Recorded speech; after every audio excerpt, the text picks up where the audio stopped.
So ಇಲ್ಲಿ ನಾವು 80ನೇ ಪ್ರಕರಣದ ಬಗ್ಗೆ ನೋಡ್ತೀವಿ. 80ನೇ ಪ್ರಕರಣ ವಿಶೇಷವಾಗಿ ವಿನಾಯಿತಿಯಾದ ಭೂಕಂದಾಯದ ಹೊರತು ಭೂಕಂದಾಯದ ಸಂದಾಯಕ್ಕೆ ಎಲ್ಲ ಭೂಮಿಗಳು ಹೊಣೆಯಾಗಿರುವುದು. ಹಿಂಗಂದ್ರೆ ಏನಪ್ಪ ಅಂತಂದಾಗ ಇವಾಗ ನೋಡ್ರಿ, ಕೆಲವೊಂದು ಭೂಮಿಗಳನ್ನು ವಿಶೇಷವಾಗಿ ಬಿಟ್ಟಿರ್ತಾರೆ. ಕೆಲವೊಂದು ಬೀಳುಬಿಟ್ಟ ಭೂಮಿಗಳು ಸರ್ಕಾರಕ್ಕೆ ಒಡೆತನಕ್ಕೆ ಸೇರಿದಂತಹ ಭೂಮಿಗಳಾಗಿರ್ಬೋದು, ಅಥವಾ ಗೋಮಾಳಕ್ಕೆ ಸೇರಿದಂಥ ಭೂಮಿಗಳಾಗಿರ್ಬೋದು, ಕೆಲವೊಂದು ಎಜುಕೇಷನ್ ಟ್ರಸ್ಟ್ಗಳಾಗಿರ್ಬೋದು. ಇನ್ಯಾವುದೇ ಸರ್ಕಾರ ಏನು ಮಾಡಿರ್ತದೆ, ಕೆಲವೊಂದು ಭೂಮಿಗಳನ್ನು ವಿನಾಯಿತಿ ಕೊಟ್ಟಿರ್ತದೆ, ಅಂದ್ರೆ ಅವರಿಗೆ ಟ್ಯಾಕ್ಸ್ ಇದ್ದಿರಲ್ಲ. ಅದನ್ನು ಬಿಟ್ಟು ಈ ಅಲ್ಲಿರ್ತಕ್ಕಂಥ ಜಿಲ್ಲೆಯಲ್ಲಿರ್ತಕ್ಕಂಥ ಯಾವುದೇ ಜಿಲ್ಲೆಯಲ್ಲಿರ್ತಕ್ಕಂಥ ಒಳಗೊಂಡಂಥ ಎಲ್ಲ ಭೂಮಿಗಳ ಮೇಲೆ ಟ್ಯಾಕ್ಸ್ ಕಂಪಲ್ಸರಿ ಇದ್ದಿರ್ತದೆ ರೀ. ಇದು ಅರ್ಥ ಮಾಡ್ಕೋಬೇಕು ನೀವು. ವಿನಾಯಿತಿಗೆ ಬಿಟ್ಟಂಥ ಭೂಮಿ ಅಂದ್ರೆ ಟ್ಯಾಕ್ಸ್ ಫ್ರೀಗೆ ಬಿಟ್ಟಂಥ ಭೂಮಿಗಳನ್ನು ಬಿಟ್ಟು ಉಳ್ಕಿವಿ ಎಲ್ಲ ಭೂಮಿಗಳಿಗೆ ನೀವು ಟ್ಯಾಕ್ಸ್ ಕಂಪಲ್ಸರಿ ಕಟ್ಟಲೇಬೇಕಾಗ್ತದ ಅಂತ ಹೇಳ್ತದ. ಮತ್ತು ಇನ್ನೊಂದೇನಪ್ಪ ಅಂತಂದ್ರೆ, ಒಂದು ವೇಳೆ ಟ್ಯಾಕ್ಸ್ ಇದ್ದಂಥ ಭೂಮಿಗೆ ರಾಜ್ಯ ಸರ್ಕಾರವು ಅಧಿಸೂಚನೆ ಹೊರಡಿಸೋದ್ರ ಮೂಲಕ ಒಂದು ಲಿಖಿತ ರೂಪದಲ್ಲಿ ನೋಟಿಸ್ ಕೊಟ್ಟು ಆ ಟ್ಯಾಕ್ಸ್ ಕಟ್ತಕ್ಕಂಥ ಭೂಮಿಯನ್ನು ಟ್ಯಾಕ್ಸ್ಲೆಸ್ ಮಾಡ್ಬೋದು, ಫ್ರೀ ಟ್ಯಾಕ್ಸ್ ವಿನಾಯಿತಿ ಕೊಡ್ಬೋದು. ಈ ಥರನೂ ಪ್ರೊಸೀಜರ್ ಮಾಡ್ಬೋದು. ಅದು ಸರ್ಕಾರದ ಕೈಯಲ್ಲಿರ್ತದ ಅಂತ ಹೇಳ್ತದ. ಇಷ್ಟು ನೆನ್ಪಿಡ್ರಿ, ಭೂಮಿ ಮೇಲಿರ್ತಕ್ಕಂಥ ಪ್ರತಿಯೊಂದು ಸರ್ಕಾರ ಕೊಡತನದನ್ನು ಬಿಟ್ಟು ಖಾಸಗಿ ಒಡೆತನಕ್ಕೆ ಸೇರ್ತಕ್ಕಂಥ ಎಲ್ಲ ಭೂಮಿಗಳಿಗೆ ನಾವು 80ನೇ ಪ್ರಕರಣದ ಪ್ರಕಾರ ಟ್ಯಾಕ್ಸ್ ಕಟ್ಟಲೇಬೇಕು. Very important. ಇದಾದಮೇಲೆ 81ನೇ ಪ್ರಕರಣದಾಗ ಏನಪ್ಪ ಅಂತಂದಾಗ ನೆರೆ ಮಣ್ಣಿನ ಭೂಮಿ ಮತ್ತು ಅದರ ಬಗೆಗಿನ ಕಂದಾಯ ಹೊಣೆ.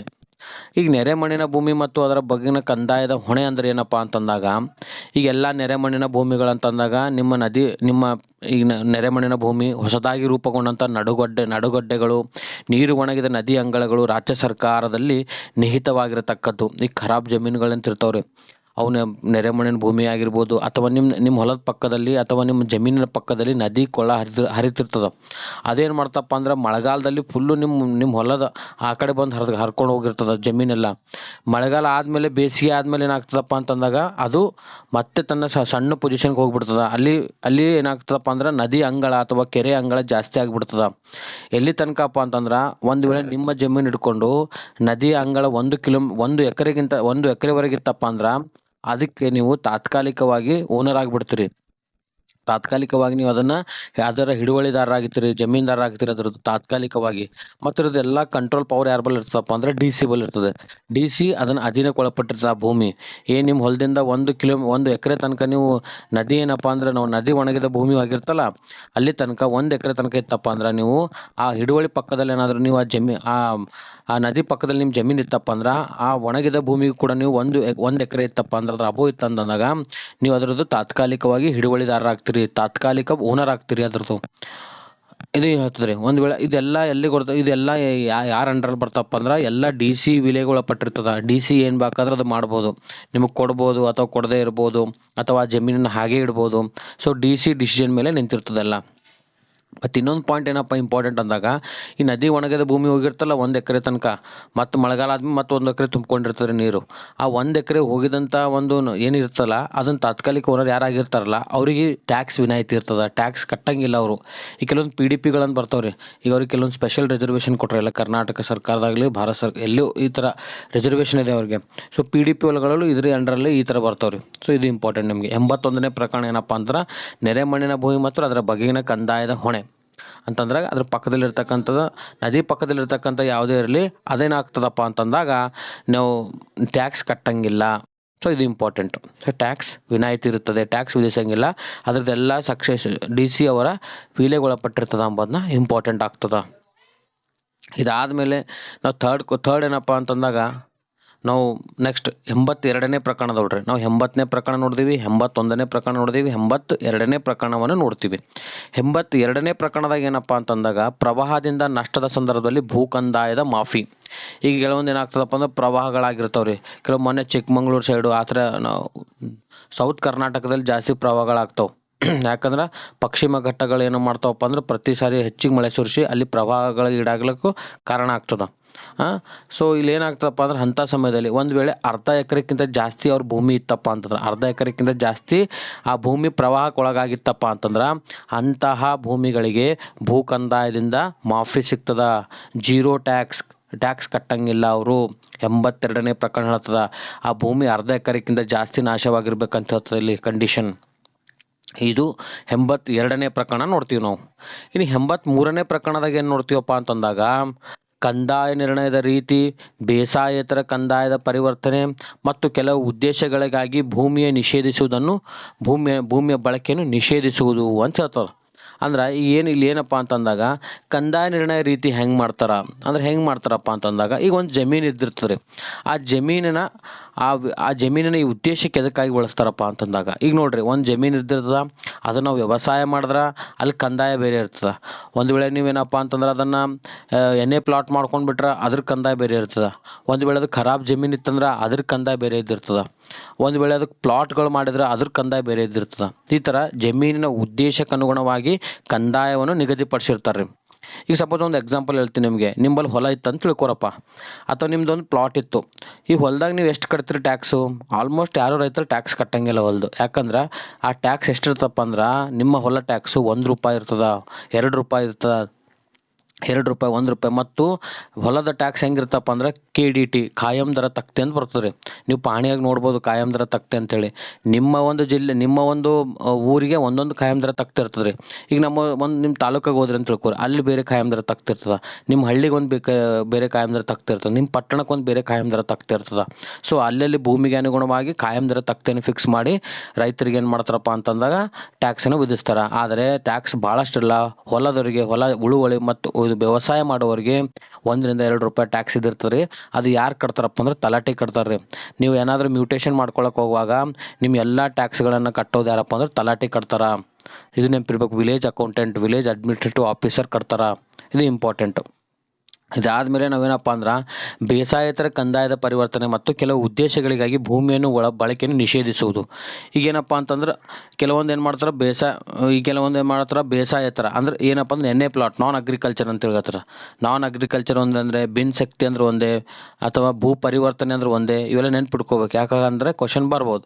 ಈಗೇನು ವ್ಯವಸಾಯೇತರ ಭೂಮಿಯನ್ನು ವ್ಯವಸಾಯೇತರ ಭೂಮಿಯನ್ನಾಗಿ ಮಾಡೋದಕ್ಕೆ ನಾವು ಎಣ್ಣೆ ಪ್ಲಾಟ್ ಅಂತ ಕರಿತೀವಿ. ಎಣ್ಣೆ ಅಂತಂದಾಗ ಈಗ ಅದು ಭೂಮಿ ಉಳುಮೆ ಮಾಡ್ತಿರ್ತಾರೆ ರೀ. ಅಲ್ಲೇನು ಮಾಡೋದಪ್ಪ ಅಂದ್ರೆ ಪ್ಲಾಟ್ ಹಾಕ್ಬಿಡೋದು. ಅದೇನು ಮಾಡ್ತಾರೆ, ವ್ಯವಸಾಯಕ್ಕೆ ಯೋಗ್ಯ ಅಲ್ಲ ಅಂತ ಹೇಳ್ಬಿಟ್ಟು ಪ್ಲಾಟ್ ಹಾಕಿಬಿಟ್ಟು ಅಲ್ಲಿ ಮಾರಾಟ ಮಾಡಿಬಿಡೋದು. ಇದಕ್ಕೆ ವ್ಯವಸಾಯೇತರ ಭೂಮಿ ಅಂತಂತಾರೆ. ಈ ಪ್ರಕರಣದಾಗ ಅದೇ ಹೇಳ್ತದೆ ರೀ, ಕಂದಾಯವನ್ನು ರೀತಿ ಹೆಂಗೆ ನಿರ್ಣಯ ಮಾಡಿದೆವು ಅಂತ ಹೇಳಿದೀವಿ ನಾವು. ತಾಲೂಕು ಗ್ರಾಮಕ್ಕೆ ಬೇರೆ ಇದ್ದಿರ್ತದೆ. ಬೇಸಾಯಪ್ಪ ಅಂತಂದ್ರೆ ಬೇಸಾಯೇತರ ಭೂಮಿ ಕನ್ವರ್ಟ್ ಮಾಡೋದನ್ನ ಹೇಳಿದೀವಿ. ಈ ಉದ್ದೇಶಕ್ಕಾಗಿ ಮತ್ತು ಕೆಲವೊಂದು ಉದ್ದೇಶಗಳಾಗಿ ಬಳಕೆಯನ್ನು ನಿಷೇಧ ಮಾಡೋದು.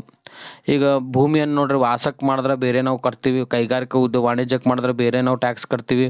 ಈ ಥರ ಬೇಸಾಯೇತರ ಭೂಮಿಗೆ ಮಾಡಿದ್ರೆ ಬೇರೆ ಬೇರೆ ಟ್ಯಾಕ್ಸನ್ನು ಕಟ್ತೀವಿ ಅಂತ ಹೇಳ್ತದೆ. ಇಷ್ಟು ಇಲ್ಲಿ ಇಂಪಾರ್ಟೆಂಟ್ ಆಗ್ತದೆ.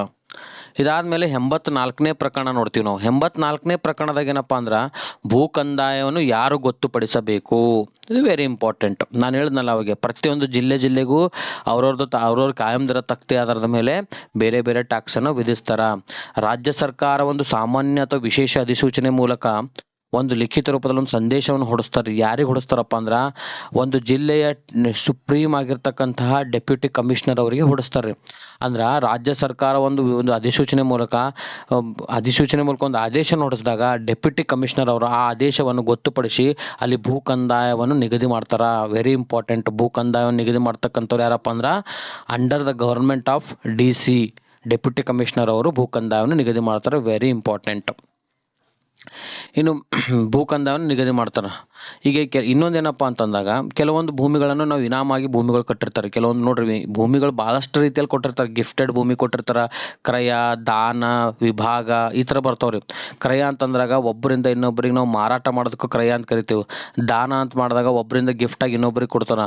ಮತ್ತು ವಿಭಾಗ ಅಂತಂದ್ರೆ ನಿಮ್ಮ ಅಣ್ಣ ತಮ್ಮಂದಿರಿಗೆ ಒಬ್ಬರಿಂದ ಒಬ್ರಿಗೆ ಪೋಡಿ ಮಾಡಿಕೊಟ್ಟು ಹಂಚಿಕೆ ಮಾಡ್ತಾರೆ. ಸೊ ಈ ಥರ ಭೂಮಿಯನ್ನು ಡಿಫ್ರೆಂಟ್ ವೇ ಒಳಗೆ ನಾವೇನು ಮಾಡ್ಬೋದಪ್ಪ ಅಂದ್ರೆ ಡಿಫ್ರೆಂಟ್ ಆಗಿ ನಾವೇನು ಮಾಡ್ತಾರಪ್ಪ ಅಂದ್ರೆ ಮಾರಾಟ ಮಾಡ್ತಾರೆ. ಇಲ್ಲೇನಪ್ಪ ಅಂತಂದಾಗ ವಿನಾಯಿತಿ ಕೊಟ್ಟಿರ್ತಾರೆ. ಕೆಲವೊಂದು ಭೂಮಿಯನ್ನು ಇನಾಮಾಗಿ ವಿನಾಯಿತಿ ಕೊಟ್ಟಿರ್ತಾರೆ. ನೀವು 10 ವರ್ಷ ಟ್ಯಾಕ್ಸ್ ಕಟ್ಟಂಗಿಲ್ಲ ಅಂತೇಳಿ ಸರ್ಕಾರ ಅವ್ರಿಗೆ ಆದೇಶ ಮಾಡಿರ್ತಾರೆ. ಹಾಗಾದರೆ 10 ವರ್ಷ ಮುಗ್ದಿರ್ತಾರೆ. ಆಮೇಲೆ 11ನೇ ವರ್ಷ ಅವ್ರು ಕಂಪಲ್ಸರಿ ಟ್ಯಾಕ್ಸ್ ಕಟ್ಟಬೇಕಾಗ್ತದೆ. ಅದು ಹೆಂಗೆ ಕಟ್ಟಬೇಕಪ್ಪ ಅಂದ್ರೆ ಸರ್ಕಾರ ಅದಕ್ಕೆ ಏನು ಮಾಡ್ತಾರೆ, DC ಅವ್ರು ಏನು ಮಾಡ್ತಾರಪ್ಪ ಅಂದರೆ ಅದಕ್ಕೆ ಎಷ್ಟು ಟ್ಯಾಕ್ಸ್ ಆಗ್ತದೆ ಎಂಬುದನ್ನು DC ಅವ್ರು ಡಿಸೈಡ್ ಮಾಡ್ತಾರೆ. ನೋಡಿರಿ, DC ಅದಕ್ಕೆ ಹೇಳ್ತಾರೆ. ಒಂದು DC ಅಂತಂದರೆ ಒಂದು ಜಿಲ್ಲೆಯ ಸುಪ್ರೀಂ ಕಮಾಂಡ್. ಅವ್ರು ಏನು ಮಾಡಿದ್ರು ಅದು ಕಂಪ್ಲೀಟ್ ಫೈನಲ್ ಆಗ್ತದೆ. ಇಲ್ಲಿ ನೋಡಿರಿ, DC ಅವರು ಒಂದು ವೇಳೆ ನೀವು ಬೇಡಪ್ಪ 10 ವರ್ಷ ಮುಂದೆ ಹೋಗ್ಲಿ ಅಂದ್ರೆ ಅದು ಮುಂದೆ ಹೋಗ್ಬೋದು. ಅಥವಾ ನೀನು ಟ್ಯಾಕ್ಸ್ ಕಡಿಮೆ ಕಟ್ಬೋದು. DC ಅವ್ರು ಸುಪ್ರೀಂ ಪವರ್. ಅದಕ್ಕೆ ಅವರು ರೆವಿನ್ಯೂ ನ್ಯಾಯಾಲಯಗಳದ ಮುಖ್ಯ ನ್ಯಾಯಾಧೀಶರಾಗಿರ್ತಾರೆ. ಎಲ್ಲಿಯಪ್ಪ ಅಂತಂದ್ರೆ ಒಂದು ಜಿಲ್ಲೆಗೆ ಸಂಬಂಧಪಟ್ಟಾಗ ಸುಪ್ರೀಂ ಕಮಾಂಡ್ ಆಗಿರ್ತಾರೆ DC ಅವರು. ಇದಾದಮೇಲೆ ಎಂಬತ್ತೈದನೇ ಪ್ರಕರಣದಾಗ ನಾವು ನೋಡ್ತೀವಿ ವರ್ಗಾವಣೆಯಾದ ಭೂಮಿಗಳ ರಿಜಿಸ್ಟರ್ಗಳು. ಈಗ ನೋಡ್ರಿ ಏನಪ್ಪ ಅಂದ್ರೆ ಈ ಕೆಲವೊಂದು ನೀವು ಮ್ಯೂಟೇಷನ್ ಮಾಡಿರ್ತೀರಿ. ನಿಮ್ಗೊಂದು ಸಿಂಪಲ್ ಐಡಿಯಾ ಹೇಳ್ತೀನಿ ನಾನಿಲ್ಲಿ. ಏನಪ್ಪ ಅಂತಂದ್ರೆ ನೀವು ನಿಮ್ಮ ಹೊಲದಲ್ಲಿ ಏನಪ್ಪ ಅಂತಂದ್ರೆ ಒಂದು ಹದ್ಬಸ್ತ್ ಆಗಿರ್ಬೋದು, ಪೂಡಿ ಆಗಿರ್ಬೋದು, ಅಥವಾ ಎಣ್ಣೆ ಪ್ಲಾಟ್ ಆಗಿರ್ಬೋದು, ಇದರ ಯಾವುದೇ ಒಂದು ಬಂದಾಗ ನೀವು ಸಪೋಸ್ ಒಂದು ವೇಳೆ ಪೋಡಿ ಮಾಡ್ಕೋಬೇಕಂತ ಹೇಳ್ಕೊರಿ. ಪೋಡಿ ಅಂತಂದ್ರೆ ಗೊತ್ತಲ್ಲ ನಿಮಗೆಲ್ಲ, ಅಣ್ಣ ತಮ್ಮಂದಿರದ ಒಂದು 2 ಎಕರೆ ಹೊಲ ಇದ್ದಾಗ ಅವ್ರಿಗೆ 1 ಎಕರೆ ನಿಮ್ಗೆ 1 ಎಕರೆ ಸಪ್ರೇಟ್ ಮಾಡೋ ಸಲುವಾಗಿ ನೀವೇನು ಮಾಡ್ತೀರಪ್ಪ ಅಂದ್ರೆ ನೆಮ್ಮದಿ ಕೇಂದ್ರದಲ್ಲಿ ಹೋಗಿ ನೀವು ಅಪ್ಲಿಕೇಶನ್ನ ಹಾಕಿರ್ತೀರಿ. ಆ ಅಪ್ಲಿಕೇಶನ್ ವೆರಿಫೈ ಎಲ್ಲಿಗೆ ಹೋಗ್ತದಪ್ಪ ಅಂದ್ರೆ ಡೈರೆಕ್ಟ್ ಎಲ್ಲಿಗೆ ಹೋಗ್ತದ ಅಂತಂದ್ರೆ ಭೂಮಾಪನ ಇಲಾಖೆಗೆ ಹೋಗ್ತದೆ. ಭೂಮಾಪನ ಇಲಾಖೆಯಲ್ಲಿ ಪಾಣಿ ಮತ್ತು ನೀವು ಕೊಟ್ಟಂಥ ಡಾಕ್ಯುಮೆಂಟೇಷನ್ ಕರೆಕ್ಟಾಗಿ ಸರ್ವೆ ಆಯ್ತಪ್ಪ ಅಂತಂದಾಗ ಅವ್ರು ಏನು ಮಾಡ್ತಾರೆ, ಡೈರೆಕ್ಟ್ ಮೂವ್ ಮಾಡ್ತಾರೆ ಸರ್ವೇರಿಗೆ. ಇಲ್ಲಪ್ಪ ಅಂತಂದ್ರೆ ಅವ್ರು ಡೈರೆಕ್ಟಾಗಿ ಎಲ್ಲಿ ಕಳಿಸ್ತಾರೆ, ರಿಟರ್ನ್ ಆಗಿ ನಾವು ಏನು ಮಾಡ್ತಾರೆ ತಹಸೀಲ್ ಆಫೀಸ್ ಕಳಿಸ್ತಾರೆ. ತಹಸೀಲ್ದಾರ್ ಅವ್ರಿಗೆ ಪಹಣಿ ಕರೆಕ್ಷನ್ ಸಲುವಾಗಿ ಕಳಿಸ್ತಾರೆ. ಅಲ್ಲಿ ಶಿರಸ್ತದಾರ ಏನು ಮಾಡ್ತಾರಪ್ಪ ಅಂದ್ರೆ ಪಹಣಿ ಕರೆಕ್ಷನ್ ಮಾಡಿ ಮತ್ತೆ ರಿಟರ್ನ್ ಏನು ಮಾಡ್ತಾರೆ ಭೂಮಾಪನ ಇಲಾಖೆ ಕಳಿಸ್ತಾರೆ. ಭೂಮಾಪನ ಇಲಾಖೆಯಲ್ಲಿ ಏನು ಮಾಡ್ತಾರಪ್ಪ ಅಂತಂದಾಗ ಅದನ್ನು ತೆಗೆದು ಡೈರೆಕ್ಟಾಗಿ ಸರ್ವೇರ್ ಕೊಟ್ಟಾಗ ಸರ್ವೇರ್ ಹೋಗಿ ಆ ಪ್ಲೇಸಲ್ಲಿ ಹೋಗಿ ಗ್ರೌಂಡ್ ಲೆವೆಲ್ ಹೋಗಿ ಪೋಡಿ ಮಾಡ್ತಾರೆ. ಪೋಡಿ ಮಾಡಿ ಮತ್ತೆ ತಂದು ಮತ್ತೆ ಎಲ್ಲಿ ಕೊಡ್ತಾರಪ್ಪ ಅಂದ್ರೆ ಸೀದಾ ಡೈರೆಕ್ಟಾಗಿ ನಾವು ADLR ಆಫೀಸ್ ಸಬ್ಮಿಟ್ ಮಾಡ್ತಾರೆ. Assistant director of land records ಅವರಿಗೆ ಸಬ್ಮಿಟ್ ಮಾಡಿರ್ತಾರೆ. ಆ ಸಬ್ಮಿಟ್ ಮಾಡಿದಂತಹ ಒಂದು ಇದನ್ನು ತೊಗೊಂಡ್ಬಿಟ್ಟು ಅಲ್ಲಿಂದ ಏನು ಮಾಡ್ತಾರಪ್ಪ ಅಂತಂದಾಗ ಅದು ಡೈರೆಕ್ಟಾಗಿ ಎಲ್ಲಿಗೆ ಹೋಗ್ತದೆ, ತಹಸೀಲ್ ಆಫೀಸ್ಗೆ ಹೋಗ್ತದೆ. ತಹಸೀಲ್ ಆಫೀಸ್ ಭೂಮಿಯಿಂದ ಡೈರೆಕ್ಟ್ ಎಲ್ಲಿಗೆ ಹೋಗ್ತದೆ, DC ಆಫೀಸ್ಗೆ ಹೋಗ್ತದೆ. ಪ್ರತಿಯೊಂದು ವರ್ಗಾವಣೆದಾದ ಭೂಮಿಗಳು DC ಆಫೀಸ್ಗೆ ಹೋಗ್ತಾರೆ. DC ಆಫೀಸಿಂದ ಎಲ್ಲಿಗೆ ಹೋಗ್ತದೆ, DC ಆಫೀಸಲ್ಲಿ ಒಂದು ಕಾಪಿ ಇಟ್ಕೊಂಡು ಇನ್ನೊಂದು ಕಾಪಿ ಏನು ಮಾಡ್ತಾರಪ್ಪ ಅಂದ್ರೆ ಮತ್ತು ನಾಡ ಕಚೇರಿಯಲ್ಲಿ ಹಾಕ್ತಾರೆ. ಅವಾಗ ನೀವು ನಾಡ ಕಚೇರಿಯಲ್ಲಿ ಬಂದುಬಿಟ್ಟು ಅಲ್ಲಿ ಪ್ರಿಂಟ್ ತೊಗೋಬೋದು. ನಕಾಶೆ ಲೆವನಿ ನಕಾಶೆಯನ್ನು ಪ್ರಿಂಟ್ ತೊಗೋಬೋದು. ಈ ಥರ ಒಂದು ಪ್ರೊಸೀಜರ್ ಆಗ್ತಿರ್ತದೆ ರೀ. ಸೊ ಇದಕ್ಕೇನಪ್ಪ ಅಂದ್ರೆ ಏನೇ ರಿಜಿಸ್ಟರ್ಗಳಿರಲಿ ಭೂಮಿಗೆ ಸಂಬಂಧಪಟ್ಟಿದ್ದು ಪ್ರತಿಯೊಂದು ಜಿಲ್ಲಾ ಅಧಿಕಾರಿಯ ಜಿಲ್ಲಾ ಆಫೀಸ್ನಲ್ಲೇ ಇದ್ದಿರ್ತಾವ. ಇದು ಇಂಪಾರ್ಟೆಂಟು. ಡಿಸ್ಟ್ರಿಕ್ಟ್ ಆಫೀಸ್ನಾಗೆ ಎಲ್ಲ ಇದ್ದಿರ್ತಾವ. ಇಲ್ಲ ಅದೇ ಕೇಳ್ತಾನೆ ರೀ ಏನಂತಂದ್ರೆ ವರ್ಗಾವಣೆದ ಭೂಮಿಗಳ ರಿಜಿಸ್ಟರ್ಗಳು, ಎಲ್ಲ ವರ್ಗಾವಣೆದ ಭೂಮಿಗಳ ರಿಜಿಸ್ಟರು ಏನಪ್ಪ ಅಂತಂದ್ರೆ ಡೆಪ್ಯೂಟಿ ಕಮಿಷನರ್ ಅವ್ರು ಹಿಡಿತದಾಗಿರ್ತಾವೆ, ಅಂಡರ್ ಕಂಟ್ರೋಲ್ ಆಫ್ DC ಒಳಗೆ ಇದ್ದಿರ್ತಾವೆ. ಹಾಗಾದರೆ ಒಂದು ಇಲ್ಲೇನಪ್ಪ ಅಂತಂದ್ರೆ ಒಂದು ವೇಳೆ ಅವರೆಲ್ಲ ಈಗ ನೀವು ಮ್ಯೂಟೇಷನ್ ಮಾಡಿರ್ತೀರಿ, ಅವಾಗ ಅದು ಕಳೆದೋಗಿರ್ತದೆ ರೀ. ಅಂಥ ಸಮಯದಾಗ ಏನು ಮಾಡ್ಬೇಕಂತ ಕ್ವಶನ್ ಕೇಳ್ತಾನೆ ನಾನು. ಅವಾಗ ಏನು ಮಾಡ್ಬೇಕಪ್ಪ ಅಂತಂದ್ರಾಗ ಕಳೆದು ಹೋದಾಗ ಡೆಪ್ಯೂಟಿ ಕಮಿಷನರ್ ಏನು ಮಾಡಿದಾಗ ಮನದಟ್ಟಾಯ್ತಪ್ಪ ಇದು ಕಳೆದೋಗ್ಯದಂತ ಅವ್ರಿಗೆ ಗೊತ್ತನ್ನಿಸ್ತಂತಂದಾಗ ಅವ್ರು ಏನು ಮಾಡ್ತಾರೆ, ಸ್ಪಾಟಿಗೆ ಹೋಗಿ ಅದ್ರ ಫೀಸ್ ಕಟ್ಕೋತಾರೆ. ಮೊದಲು ಯಾರು ಆ ಜಮೀನ್ದಾರ್ ಇರ್ತಾರಲ್ಲ ಅಥವಾ ಯಾರು ಹಕ್ಕುದಾರ ಯಾರು ಇರ್ತಾರಲ್ಲ ಅವ್ರ ಬಳಿ ಏನು ಮಾಡ್ತಾರೆ ಫೀಸನ್ನು ಕಟ್ಕೊಂಡು ಅವ್ರ ನಿಯಮಗಳಿಗೆ ಒಳಪಡಿಸಿ ಮತ್ತು ಅವ್ರು ಕರೆಕ್ಟಾಗಿದ್ದಾರೆ ಅಂತೇಳಿ ಡಿಸೈಡ್ ಮಾಡಿ DC ಅವ್ರಿಗೆ ಏನು ಮಾಡ್ತಾರಪ್ಪ ಅಂದರೆ ಮತ್ತೆ ರಿಜಿಸ್ಟರ್ನ ರೆಡಿ ಮಾಡಿಸ್ತಾರೆ. ಸೊ ಈ ಥರ DCಗೆ ಇಷ್ಟು ಪವರ್ ಇದೆ ನೋಡ್ರಿ. ಒಂದು ವೇಳೆ ಕಳೆದ ಡಾಕ್ಯುಮೆಂಟ್ಸ್ಗಳನ್ನು ರೆಡಿ ಮಾಡ್ತಕ್ಕಂಥ ಪವರ್ DCಗೆ ಇದ್ದಿರ್ತದೆ. ಇಷ್ಟು ಪವರ್ಸ್ ಇರ್ತಾರೆ DC ಪೋಸ್ಟ್ ಅಂದಾಗ.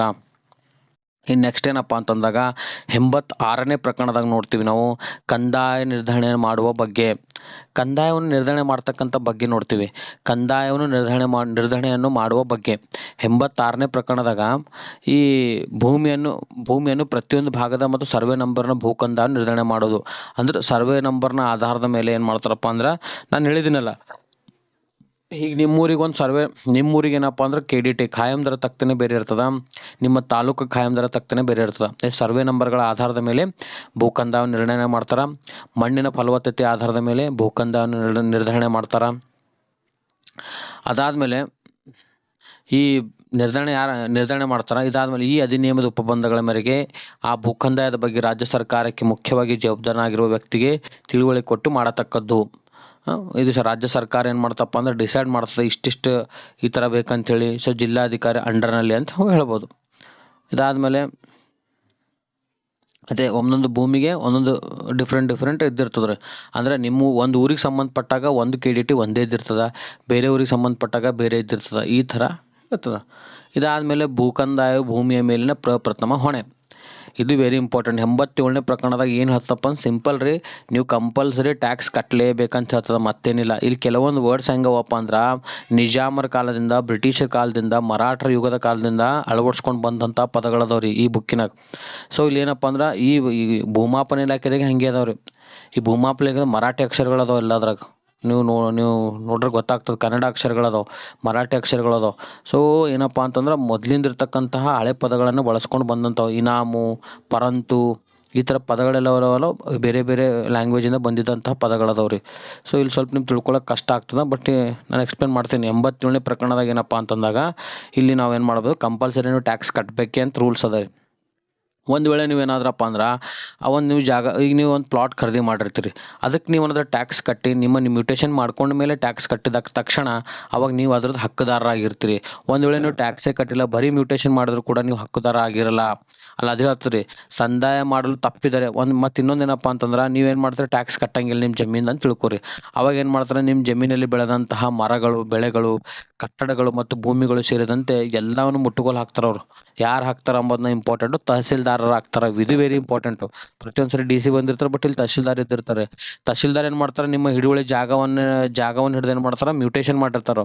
ಇದು ನಿಮ್ಮ ಜಾಗವನ್ನು ಏನು ಮಾಡ್ತಾರಪ್ಪ ಅಂತಂದಾಗ ಮುಟ್ಟುಗೋಲು ಹಾಕಿರ್ತಾರೆ. ಮುಟ್ಟುಗೋಲು ಹಾಕಿ ಅದನ್ನೇನು ಮಾಡ್ತಾರಪ್ಪ ಅಂದ್ರೆ ಅದರಲ್ಲಿ ಬೆಳೆದಂಥ ಎಲ್ಲ ವಿಷಯಗಳನ್ನು ತಗೊಂಡು ಅದನ್ನು ಇದು ಮಾಡ್ತಾರೆ. ಅದಾದಮೇಲೆ ಇನ್ನೊಂದು ಏನು ಪಾಯಿಂಟ್ ಅಂದ್ರೆ, ತಹಸೀಲ್ದಾರ್ ಅವರು 10ನೇ ಪ್ರಕರಣದ ಉಪಬಂಧಗೊಳಪಟ್ಟು ಅಧಿಭೋಗದ ಹಕ್ಕನ್ನು ಅಥವಾ ಹಿಡುವಳಿಯನ್ನು ಮಾರಾಟ ಮಾಡೋ ಮೂಲಕ ಬಾಕಿ ಇರುವ ಎಲ್ಲ ಮೊಬಲಗನ್ನು ವಸೂಲಿ ಮಾಡಬಹುದು. ನೋಡ್ರಿ, ನೀವೇನಾದರೂ ನೀವು ಕಟ್ಟಲಿಲ್ಲಪ್ಪ ಅಂದರೆ ತಹಸೀಲ್ದಾರ್ ಬಂದು ಅದನ್ನು ಕಬ್ಜಾ ಮಾಡ್ಕೋತಾರೆ. ಕಬ್ಜಾ ಮಾಡ್ಕೊಂಡು ನಿಮ್ಮ ಹೊಲದಲ್ಲಿ ಇರ್ತಕ್ಕಂತಹ ಬೆಳೆಗಳಾಗಿರ್ಬೋದು, ಕಟ್ಟಡಗಳಾಗಿರ್ಬೋದು, ಮರಗಳಾಗಿರ್ಬೋದು, ನಿಮ್ಮ ಭೂಮಿ ಮೇಲೆ ಇರ್ತಕ್ಕಂಥ ಏನೇ ಆಗಿರಲಿ, ನಿಮ್ಮ ಹೊಲ ಅಂತಲ್ಲ, ನಿಮ್ದು ಯಾವುದೇ ಭೂಮಿ ಪ್ರದೇಶ ಇರಲಿ, ಹೌದು ಎಲ್ಲವನ್ನು ಮಾರಾಟ ಮಾಡ್ಕೋತಾರೆ. ಮಾರಾಟ ಮಾಡ್ಕೊಂಡು ನೀಲಾಮ್ ಹಾಕಿಬಿಡ್ತಾರೆ ಅವರು. ನೀಲಾಮ್ ಹಾಕಿ ಈ ಥರ ಮಾರಿ ಅದ್ರದ್ದು ಇರ್ತಕ್ಕಂಥ ಬಾಕಿಯನ್ನು ಅವರು ತೊಗೊಂಡು ಹೋಗ್ತಾರೆ. ಸೊ ನೋಡ್ರಿ, ತಹಸೀಲ್ದಾರ್ಗೆ ಅಷ್ಟು ಪವರ್ಸ್ ಇರ್ತಾವೆ. ಸೊ ಟ್ಯಾಕ್ಸ್ ಎಂಬುದು ಭಾಳ ಇಂಪಾರ್ಟೆಂಟ್ ಆಗ್ತದೆ ಅಂತ ಹೇಳ್ತದೆ. ಸೊ 87ನೇ ಪ್ರಕರಣದಾಗ ನೀವು ಟ್ಯಾಕ್ಸ್ ಕಟ್ಟಲೇಬೇಕು. ಈಗ 88ನೇ ಪ್ರಕರಣದಾಗ ಏನಪ್ಪ ಅಂದ್ರೆ, ಮುಟ್ಟುಗೋಲು ಹಾಕುವ ಹಿಡುವಳಿಯನ್ನು ಸ್ವಾಧೀನಕ್ಕೆ ತೆಗೆದುಕೊಳ್ಳಬಹುದು ಮತ್ತು ಇತರ ರೀತಿಯಲ್ಲಿ ವಿಲೇಮಾರಿ ಮಾಡಬಹುದು. 87ನೇ ಪ್ರಕರಣದಾಗ ಒಂದು ವೇಳೆ ಅವನು ಟ್ಯಾಕ್ಸ್ ಕಟ್ಟಿಲ್ಲಪ್ಪ ಅಂದರೆ 88ನೇ ಪ್ರಕರಣದಾಗ ಅವನು ಜಮೀನನ್ನು ಮುಟ್ಟುಗೋಲು ಹಾಕ್ತಾರೆ, ನೀಲಾಮ್ ಹಾಕಿ ಅದನ್ನು ಏನು ಮಾಡ್ತಾರಪ್ಪ ಅಂದ್ರೆ ವಿಲೇಮಾರಿ ಮಾಡ್ತಾರೆ, ಅಂದ್ರೆ ಮಾರಾಟ ಮಾಡ್ತಾರೆ. ಬೇರೆಯೊಬ್ರಿಗೆ ಮಾರಾಟ ಮಾಡಿ ಬಂದಂಥ ಹಣದಿಂದ ಅವ್ರು ಟ್ಯಾಕ್ಸ್ ಕಟ್ಕೋತಾರೆ ಸರ್ಕಾರಕ್ಕೆ. ಇದು 88ನೇ ಪ್ರಕರಣ. ಇದು ಯಾರು ಇರ್ತಾರಪ್ಪ ಅಂದ್ರೆ ಇಲ್ಲ ಅಂದಾಗ ತಹಸೀಲ್ದಾರರು ಇದ್ರದ್ದು ಮೇನ್ ಉಸ್ತುವಾರಿ ಆಗಿರ್ತಾರೆ. ಇದು ಇಂಪಾರ್ಟೆಂಟ್. ಇದಾದಮೇಲೆ 89ನೇ ಪ್ರಕರಣದಾಗ ಏನು ನೋಡ್ತೀವಪ್ಪ ಅಂದ್ರೆ ರಶೀದಿಗಳು. ಈಗ ನೀವೆಲ್ಲೋ ಟ್ಯಾಕ್ಸ್ ಕಟ್ಟಕ್ಕೆ ಹೋಗ್ತೀರಪ್ಪ, ಟ್ಯಾಕ್ಸ್ ಕಟ್ಟಕ್ಕೆ ಹೋದಾಗ ಕಂಪಲ್ಸರಿ ಏನು ಮಾಡಬೇಕಪ್ಪ ಅಂದ್ರೆ ಕಂಪಲ್ಸರಿ ಏನಪ್ಪ ಅಂದರೆ ಈ ಟ್ಯಾಕ್ಸ್ ಕಟ್ಟಿರ್ತಿರಲ್ಲ, ಈ ಟ್ಯಾಕ್ಸ್ ಏನು ಮಾಡಬೇಕಪ್ಪ ಅಂತಂದಾಗ ಕಟ್ಟಿದಾಗ ರಶೀದಿಯನ್ನು ತೊಗೊಳ್ಳೇಬೇಕು. ನೀವು ರಶೀದಿ ತೊಗೊಳ್ಳಿಲ್ಲ ಅಂದ್ರೆ ಮತ್ತೆ ಟ್ಯಾಕ್ಸ್ ಕಟ್ಟಿಲ್ಲ ಅಂತ ಅರ್ಥ. ಅದು ರಶೀದಿ ತೊಗೊಂಡಾಗ ನೀವು ಟ್ಯಾಕ್ಸ್ ಕಟ್ಟಿರಿ ಅಂತ ಅರ್ಥ. ಕಂಪಲ್ಸರಿ ರಶೀದಿ ತೊಗೊಳ್ಳೇಬೇಕಂತ ಹೇಳ್ತದೆ 89ನೇ ಪ್ರಕರಣದಾಗ. 90ನೇ ಪ್ರಕರಣದಾಗ ಏನು ಹೇಳ್ತಾ ಗೊತ್ತೇನ್ರಿ, ರಶೀದಿಗಳನ್ನು ಕೊಡಲು ತಪ್ಪಿದರೆ ದಂಡ. ನೀವು ಅಧಿಕಾರಿ ಹೋಗಿರ್ತಾರೆ, ಕ್ಲರ್ಕು, ಅವ್ನು ರಶೀದಿ ಕೊಡಲ್ಲ, ಕಟ್ತೀನಿ ನಾನು ಹೋಗಂತಂದಾಗ ನೀವು ಡೈರೆಕ್ಟ್ ಯಾರಿಗೆ ಮಾಡ್ಬೋದು, DC ಕಂಪ್ಲೇಂಟ್ ಮಾಡ್ಬೋದು. ಇಲ್ಲಿ ನೋಡಿ ಎಷ್ಟು ಚಲೋ ಕೊಟ್ಟನ್ರಿ. DCಗೆ ನೀವು ಕಂಪ್ಲೇಂಟ್ ಮಾಡ್ಬೋದು. ರಶೀದಿಗಳನ್ನು ಕೊಡಲು ತಪ್ಪಿದಲ್ಲಿ DC ಕಂಪ್ಲೇಂಟ್ ಮಾಡಿ ನಿರ್ದಿಷ್ಟಪಡಿಸಬಹುದಾದ ಮೊಬಲಗನ್ನು ಜುಲ್ಮಾನೆ ಸಂದಾಯ ಮಾಡಲು ಹೊಣೆಗಾರನಾಗಿರ್ತಕ್ಕದು. ನೀವು ಎಷ್ಟು ಕಟ್ಟಿರ್ತಿರಲ್ಲ ಟ್ಯಾಕ್ಸ್, ಅಷ್ಟಾದರೂ ಅವ್ರ ಮೇಲೆ ಜುಲ್ಮಾನ ಹಾಕ್ತಾರೆ DC ಅವರು. ನಿರ್ದಿಷ್ಟಪಡಿಸಿದಂಥ ಜುಲ್ಮಾನೆ ಅವ್ರ ಮೇಲೆ ಹಾಕಿ ದಂಡವನ್ನು ವಿಧಿಸ್ತಾರೆ ಒಂದು ವೇಳೆ ಅವರು ನಿಮಗೆ ರಶೀದಿ ಕೊಡಲಿಲ್ಲಪ್ಪ ಅಂತಂದಾಗ. 90ನೇ ಪ್ರಕರಣದಲ್ಲಿ ರಶೀದಿಗಳು ಕೊಡಲು ದಂಡ. 89 ಅಂದರೆ ರಶೀದಿಗಳು. 88ರದಾಗ ನಾವು ನೀಲಾಮ್ ಹಾಕ್ಬೋದು ಜಾಗವನ್ನು. 87ರದಾಗ ನಾವು ಬಂದೆವು ಅಂತಂದಾಗ ಟ್ಯಾಕ್ಸ್ ಕಂಪಲ್ಸರಿ ಕಟ್ಟಬೇಕು. 86ನೇ ಬಂದಾಗ ಕಂದಾಯ ನಿರ್ಧರಣೆ ಬಗ್ಗೆ ಮಾಡ್ತಕ್ಕಂಥದ್ದು. 85ನೇದು ವರ್ಗಾವಣೆಯಾದ ಭೂಮಿಗಳ ರಿಜಿಸ್ಟರ್ಗಳು. 84ನೇ ಪ್ರಕರಣದ ಭೂ ಕಂದಾಯವನ್ನು ಯಾರು ಗೊತ್ತುಪಡಿಸಬೇಕು, DC ಮತ್ತು ಸರ್ಕಾರ. 83ನೇ ಪ್ರಕರಣಗಳು ಕಂದಾಯ ನಿರ್ಣಯ ರೀತಿ ಹೆಂಗೆ ಮಾಡ್ತಾರೆ, ಬೇಸಾಯೇತರ ಕಂದಾಯ ಪರಿವರ್ತನೆ ಹೆಂಗೆ ಮಾಡ್ತಾರೆ, ಉದ್ದೇಶಗಳಿಗೆ ಭೂಮಿಯನ್ನು ಹೆಂಗೆ ನಿಷೇಧ ಮಾಡ್ತಾರೆ. 82ನೇ ಪ್ರಕರಣದಾಗ ಪ್ರವಾಹದಿಂದ ನಷ್ಟ ಉಂಟಾದಾಗ